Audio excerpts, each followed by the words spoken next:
Honorable Chairman, Andhra Pradesh State Legislative Council,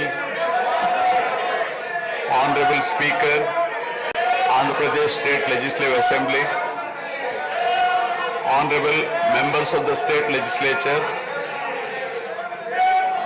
I am immensely pleased to welcome and congratulate the newly elected Honorable Members of the State Legislative Assembly and members of the Legislative Council to this joint session of the State Legislature being convened for the first time after the General Elections 2024.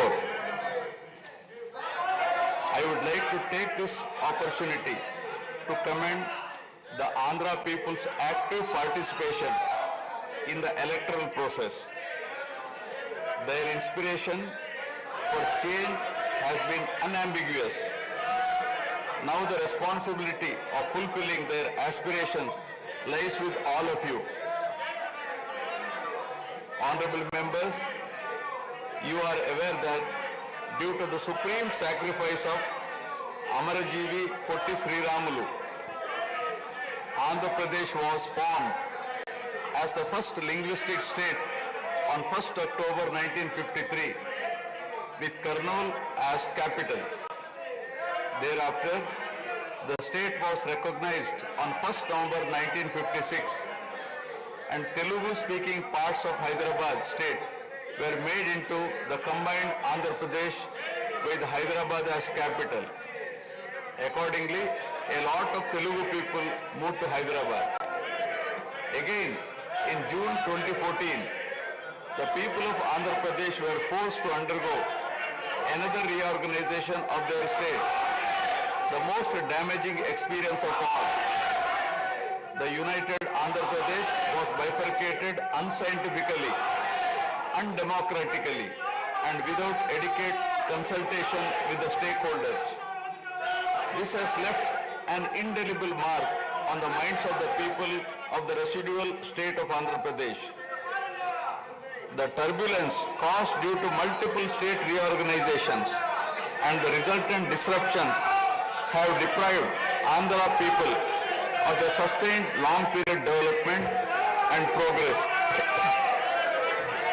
Today we stand at a juncture where the people have to again take up the task of rebuilding their state. As time has progressed, it has become evident that the Andhra Pradesh Reorganization Act 2014 does not compensate enough the residual Andhra Pradesh for the loss of prosperity and development opportunities.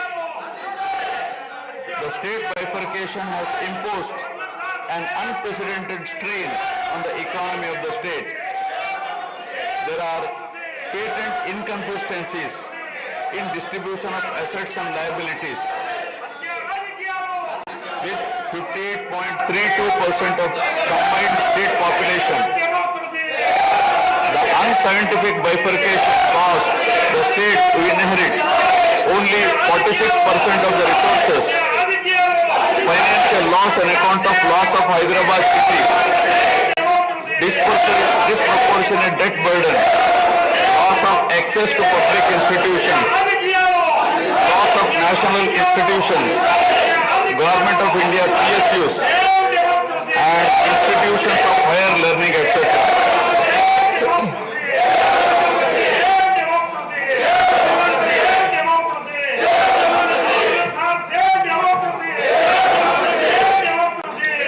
One can see that scientific criteria for apportionment were not adopted, while the residual state inherited huge revenue deficit. Debt was shared on population basis, assets on location basis, power sharing on consumption basis, and worst of all, educational institutions with no basis. All these factors led to the structural change in economy with reduction of service sectors from 51% to 44%. The per capita income too fell from 1,06,176 for the combined state to rupees 93,121 for AP. Notwithstanding the adverse impact of the state bifurcation and undaunted by challenges such as budgetary constraints, infrastructural deficiencies, and unresolved issues, the government converted every crisis into an opportunity during the period 2014 to 19. The government had laid a solid foundation for a vibrant sunrise Andhra Pradesh. The then government focused on the inherent strengths of the successor state of Andhra Pradesh, its 974-kilometer coastline, providing opportunities for port-led development and requisite environment for manufacturing activities. The fertile river plains supporting agriculture and allied activities, the passing of 3 industrial corridors through the state, the rich natural and human resources.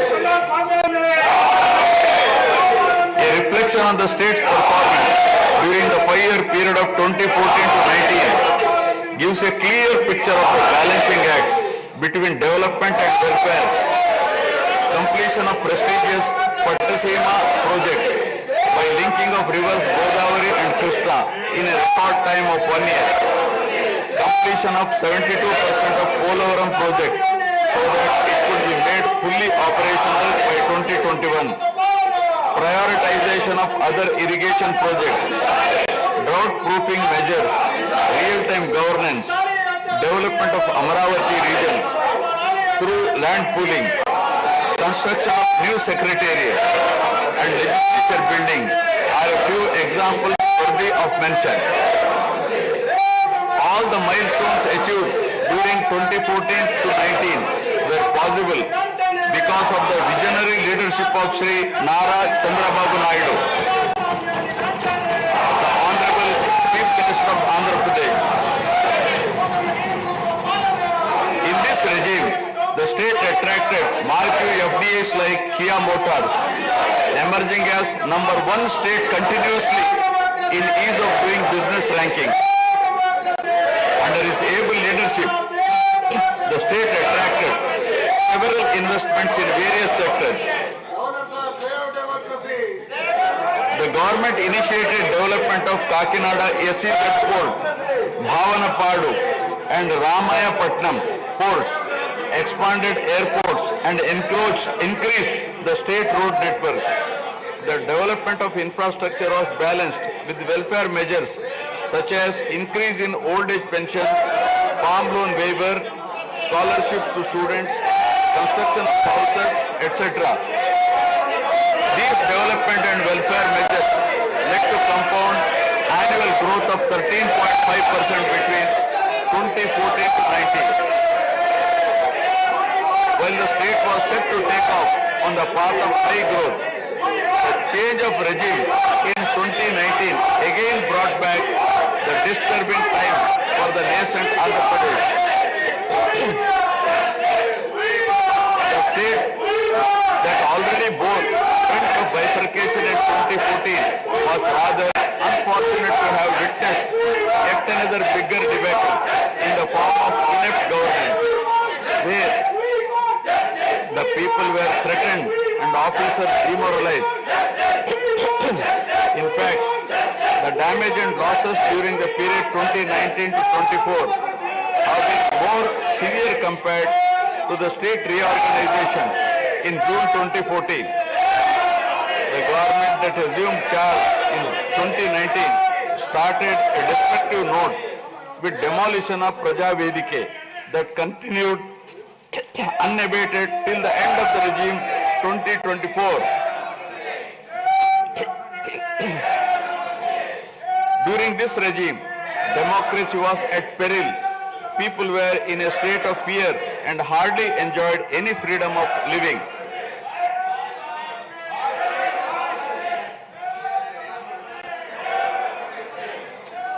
The regime revenge politics had severely hampered the state's prospects for prosperity and growth. Even the Honorable High Court of Andhra Pradesh had sought to convene a judicial inquiry into whether there is a constitutional breakdown in the state. The biggest damage was done to the brand AP. No noteworthy companies came forward to invest in the state.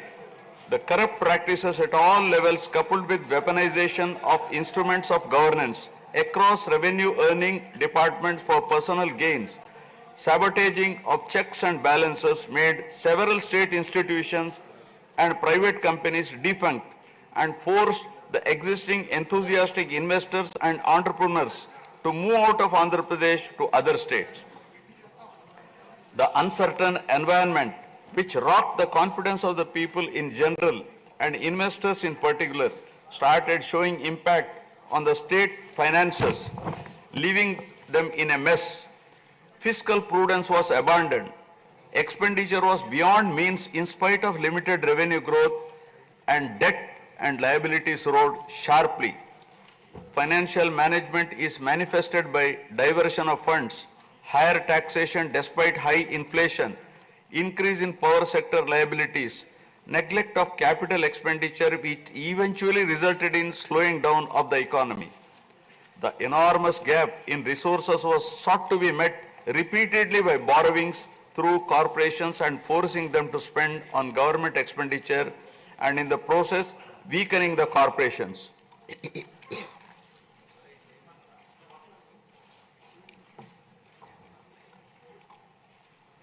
In view of the inordinate delay in clearance of the bills due to strained financial position of the state, many vendors and contractors have approached the High Court of Andhra Pradesh for relief and filed cases against the government. About 25,000 cases have been filed for bill payments, which is unprecedented. The sheer number of contempt cases with personal appearances and arrest warrants against officials in several cases resulted in systematic humiliation and victimization of bureaucracy. This led to complete demoralization of administrative machinery. The capital expenditure reduced by 60% in 2019-24 compared to 2014-19. Departments such as water resources and transport, roads and buildings, which undertake substantial capital works, were left critically short of funds to carry out any works. The capital expenditure on water resources has reduced by 56%, and that on roads and buildings by an alarming 85% during this period. The compound annual growth rate of states-owned tax revenue slipped from 12.8% to 8.1% during this period. On the other hand, the revenue expenditure increased from 7.8% to 10.5%, whereas the capital expenditure growth declined steeply from 26.4% to 3.4%. Lower share of capital expenditure to public debt occurred during the period 2019 to 24 is a clear indicator that the government met revenue expenditure also through borrowed funds. The CAGR in per capita debt has been higher at 14%, while the CAGR in per capita income is only 9.7%. This reflects the fiscal profligacy of the previous regime, as no capital formation took place. The Amaravati capital region, envisioned as the focal point of growth for the nascent state of Andhra Pradesh, was totally destroyed. With an attempt to scrap the Amaravati dream, the government confused the people with its malicious three capital cities idea under the guise of decentralized governance. During the period 2019-24, no irrigation project, no industries, no infrastructure relating to roads, buildings, hospitals, drinking water was taken up. Cancellation of MOUs in energy sector and other infrastructure projects further demonstrated the negative attitude of the government. Such disastrous decisions, unmindful of consequences, have led to unrest amongst the youth and job aspirants. Prevalence of uncertain environment has eventually led the youth towards addiction of illegal substances, causing a drug menace. The mental unrest and agony were not limited to the geographical boundaries of the state. The Telugu speaking people all around the world were upset and demoralized by the uninspiring deeds of the government. They anxiously and desperately waited for a change in governance that would take them forward in the 21st century.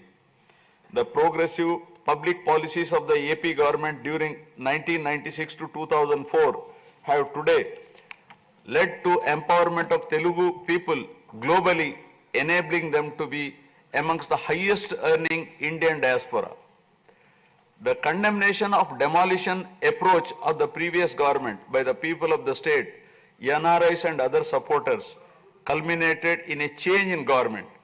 A huge and historic mandate has been given to the NDA, hitting an unprecedented 93% strike rate, thus reaffirming faith in democracy.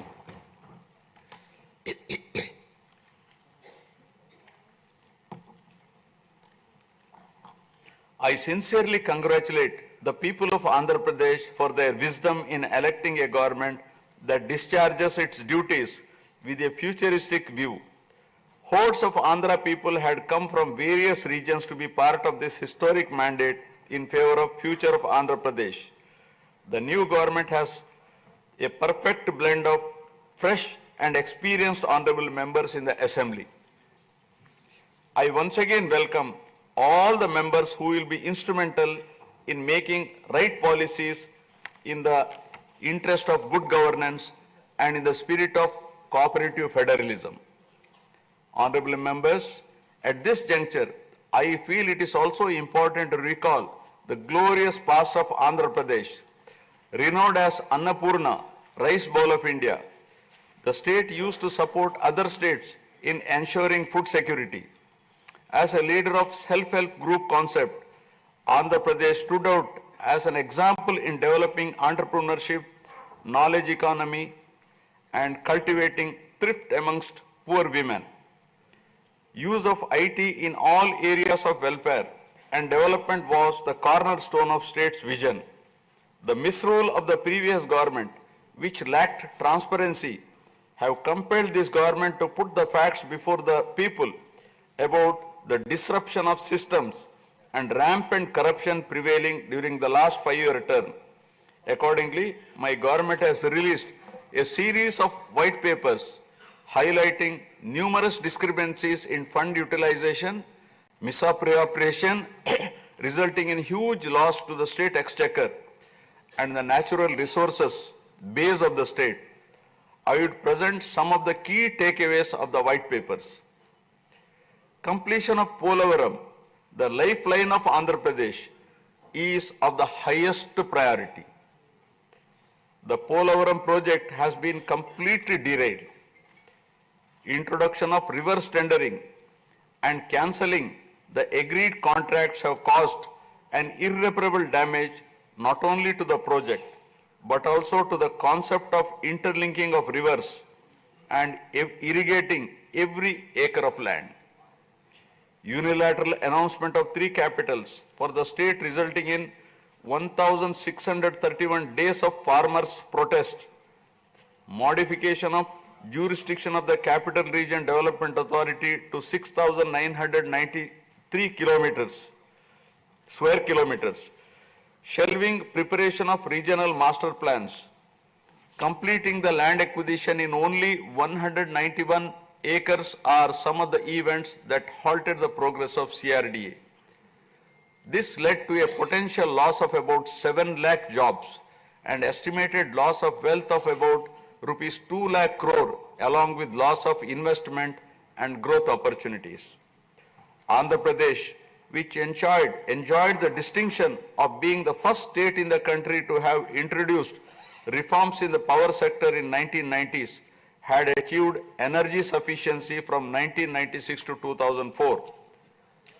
After bifurcation, the state faced an energy deficit of 22.5 MU per day. Again, by bringing second generation's reforms in energy sector and promoting renewable energy, the state become energy surplus by 2018. The state has witnessed an irreparable damage in the recent past. State energy sector has also suffered huge losses to the tune of rupees 1,29,503 crores during the period 2019 to 24. Misappropriation of natural resources such as land, mines, and minerals and forests has been widespread. Land grabbing, misappropriation in allotment of house site pattas, violations in land allocation, assignment of land to ineligible beneficiaries, and Resurvey and AP Land Titling Act 2023 have completely eroded the confidence of the people during 2019-24. Put together, an amount of rupees 35,576 crore covering 1.75 lakh acres has been estimated as a loss, and the fundamental right of the people to own their property was affected. Looting of sand and mineral wealth is another area that resulted in huge loss to the exchequer and involved corruption. My government has initially estimated that an amount of rupees 19,000 crore has been lost due to illegal activities in these areas. Due to the unfriendly sand policy, 20 lakh construction workers have become unemployed. Due to the inefficient, inappropriate policy making and laxity in enforcement during the periods 2019-24, a cumulative loss to the tune of 9,750 crore has been incurred in mineral revenue. Huge damage has been done to environment. Smuggling of precious red sanders from forests has taken place with the revenue from the sale of red sanders dropping from rupees 1,623 crore in 2014-19 to rupees 441 crore in 2019-24. The destruction of mangrove forest land and Rishikonda Hill in Visakhapatnam have also damaged the state's heritage and culture. The government misused law and order machinery during 2019-24 by harassing dissenting voices. There was rise in crime against women, children, atrocities on innocent people, especially the SC, STs and other vulnerable sections. The people lost faith in the government's ability to maintain rule of law.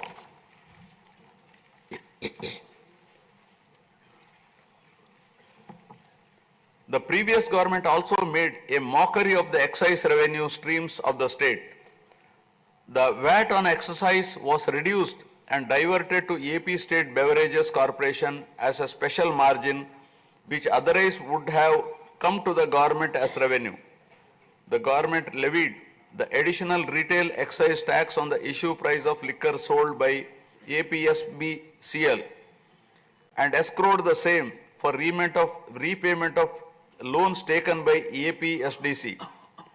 While the APSBCL started supplying low quality liquor and introduced unknown brands at significantly higher rates, there was increase in black money due to smuggling of IMFL across the border districts.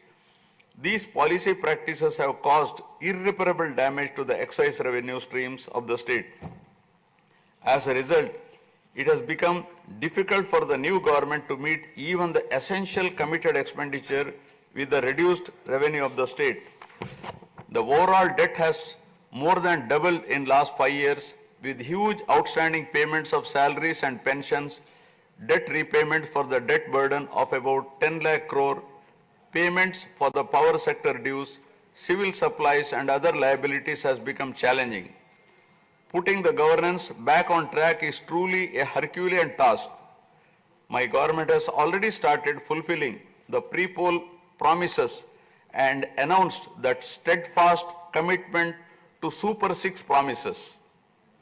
My government has launched its trademark people-centric governance soon after assuming office with a series of measures such as announcing a mega DSC for filling up 16,347 teacher vacancies, abolishing the Land Titling Act, enhancing social security pensions to rupees 4,000, organizing a skill census, and reopening the Anna canteens to provide food for the poor at a very nominal rate of rupees 5 and supply of free sand. My government will initiate other important measures also. I am sure my government, under the able and proven leadership of Shri N. Chandrababu Naidu Garu, the Honorable Chief Minister of Andhra Pradesh, and Shri Pawan Kalyan Garu, Honorable Deputy Chief Minister, with complete support of Shri Narendra Modi Garu, Honorable Prime Minister of India, will make all-out efforts in fulfilling the aspirations of the people for developing the state. Initiating the process, the Honorable Chief Minister visited New Delhi to meet the Honorable Prime Minister and other union ministers concerned and apprise them of the grim financial situation. During the visit, special requests have also been made for hand-holding by the centre and extending liberal support to the state. I appeal to the people of the state to understand the current alarming financial situation and cooperate with the government in rebuilding the state. The massive destruction which resulted in huge loss of natural resource base and human value system really makes the reconstruction process difficult and time-taking one. To assess the complete loss, plan for resource mobilization and development is a cumbersome task. It requires collective thinking, extensive discussions with intelligentsia and academicians to explore ways to overcome the current crisis. It also involves finding ways to restart the entire development ecosystem through short, medium and long-term plans in the light of the new development paradigm of Viksit Bharat at 2047. The extent of real damage done to Andhra Pradesh in the last 5 years had not come in public discourse thus far. The misgovernance from 2019 to 24 created a trust deficit with regulatory authorities and damaged the brand of AP amongst investors. The people now given a strong mandate to the NDA to rebuild the brand AP and regain the trust. Honorable members, usually winning elections and assuming responsibility is a happy event. But now we are meeting in different and difficult circumstances. Perhaps for the first time in the country, the members are not in a position to rejoice and have the means to meet people's aspirations immediately. Keeping this in view, my government is proposing to go for budget after meaningful deliberations. With several issues relating to state bifurcation remaining unresolved, my government has taken initiative and visited New Delhi to meet the concerned in union government, including Honorable Prime Minister and also Telangana government, with an intent to quickly find amicable solutions. The resolve shown by the 5 crore people of the state to reinstate democracy and elect people-friendly government with an unprecedented mandate is required to be appreciated yet again at this hour of crisis to help the state to rediscover its past glory. I would like to conclude my speech with the inspiring words of Swami Vivekananda. I quote, "We are responsible for what we are, and whatever we wish ourselves to be, we have the power to make ourselves. If what we are now has been the result of our own past actions, it certainly follows that whatever we wish to be in future can be produced by our present actions. So we have to know how to act." Jai Hind. जनगण मन अधिनायक जय हे भारत भाग्य विधाता पंजाब सिंध गुजरात मराठा द्राविड उत्कल बंगा विंध्य हिमाचल यमुना गंगा उज्जल जलधि तरंगा। तव शुभ नामे जागे, तव शुभ आशीष मांगे। गाहे तव जय गाथा, जन गण मंगलदायक जय हे भारत भाग्य विधाता। जय हे जय हे जय हे, जय जय जय जय हे।